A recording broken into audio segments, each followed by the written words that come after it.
Welcome back to the ALJ series of the ACMS training videos. In this video, we'll take a closer look at searching and creating basic reports. For this video, I will be logged in as an SHD staff user. The reason for this is that saved searches can only be shared across the user role under which they were created. The set of existing saved searches currently in the system were created under the SHD staff user role. The upside to this nuance of the system is that reports can be created under the ALJ user role and shared with all ALJ users, but they will not be seen by any other user type. If you have a report that you would like to share with a user in a different role, you can do so by communicating the details of the search and having the other user create it for themselves. Earlier in this training, we explored the dashboard search options, claimant, and appeal search. For this video, we'll explore the power of the standard and advanced searches. Don't be fooled by the name. The standard search is quite robust. To start a standard search, move your mouse to the search menu at the top of the screen. Doing so will list all of the various searchable objects in the system. From here, move the mouse over the object you want to search. For this video, we'll search appeals because that will probably be the most common search. When you move the mouse over the word appeal, you'll be presented with the two options that are the topic of this video, standard search and advanced search. Let's start with standard search. Clicking standard search will bring up the standard search screen. From here, you can select any searchable field in the system. Any field in the entire system can be searched on, although not all of them have the searchable setting enabled, because there are some things that just aren't very helpful to search on. The searchable fields are organized by how the data is stored in the system.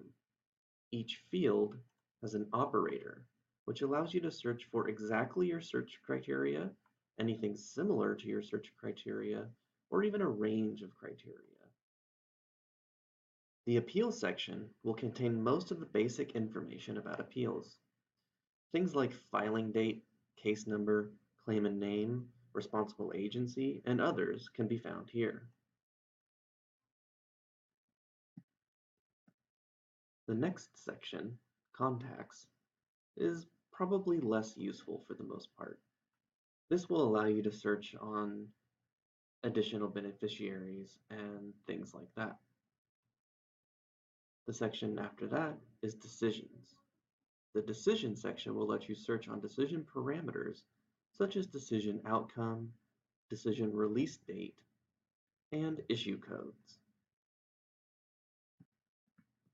Other useful search fields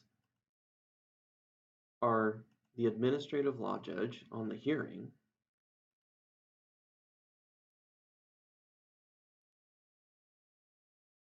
and the program and subprogram types on the issue. You can also find scope of benefits types here and managed care plans. Standard searches are easier to set up than advanced searches, but they cannot be saved and must be recreated if you ever want to see the same results later. If you're interested in periodically reviewing the results of a common search, the advanced search is the way to go. Let's take a look at that now by navigating up to the search menu, appeal, and then advanced search. You can think of the advanced search as a miniature report building tool. There are two things you need to consider when using an advanced search. The first is the criteria you want to search on. While I almost definitely want to see the case number for any appeal returned by my search, I don't actually want to specify what those case numbers are, so case number would not be a good criteria. A better criteria might be the appeal status, or perhaps the appeal due date. For this example, let's say that I want to see all appeals which are not in a closed state and which have a due date that is no more than 1 week away, and I only want to see appeals where I am the judge assigned to the hearing on that appeal. The first thing I'll do is to specify the appeal status, which is located under the appeal object. So by clicking on the appeal object, I'm presented with the elements in that appeal. In this case, I want the appeal state, and I want the appeal state to not be closed. And I'll add that as a criteria for my search. The next thing I want to see is the due date, which also lives on the appeal. So under appeal, I select due date. And again, I want to see anything that's no more than 1 week away from being due. So I'll select before and specify 1 week plus 1 day. And then I'll add that as my next criteria. The third thing I want to know is that I am the assigned ALJ on the hearing for the appeal. The hearing is a separate object. So I'll find hearing on the data object list, and then I'll find the administrative law judge element. And I want this to be equal to me.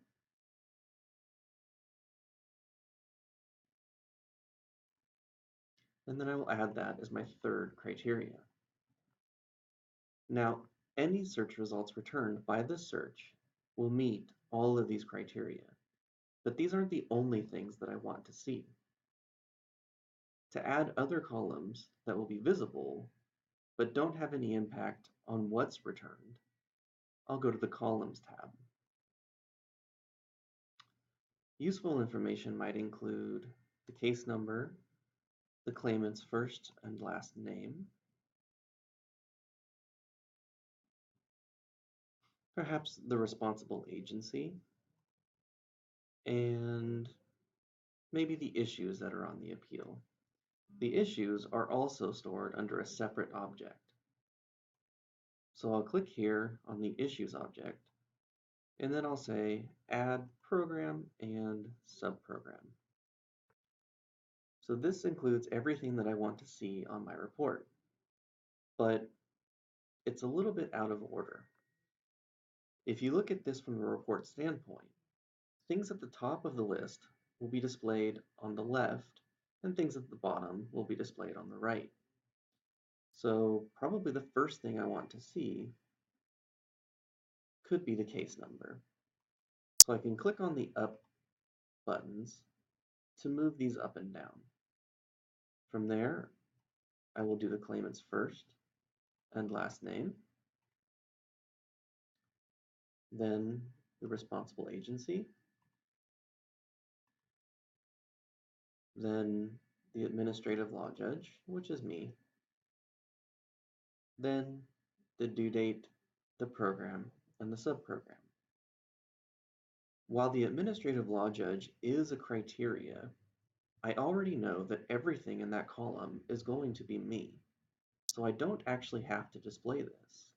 I can uncheck the box here, which will keep it as a criteria for the search, but will no longer display it on the report.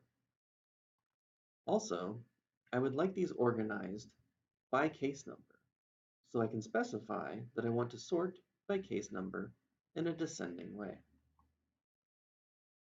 From here, I'm ready to run my search.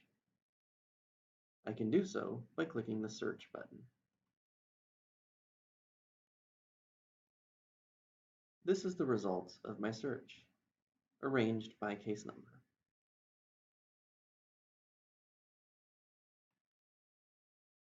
If this is a search that I want to run regularly, I can save it. From the Search Builder, I can click the Save As button. This will ask me for a name and a description of my search.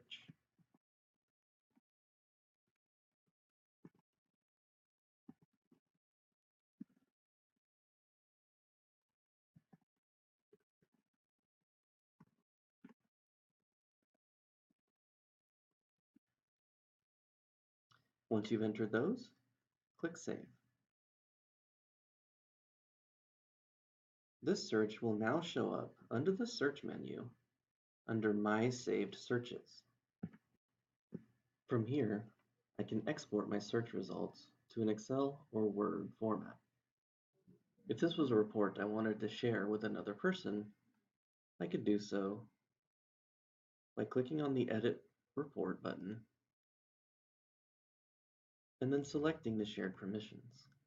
I can select a specific user, or I can share it across all users with my role.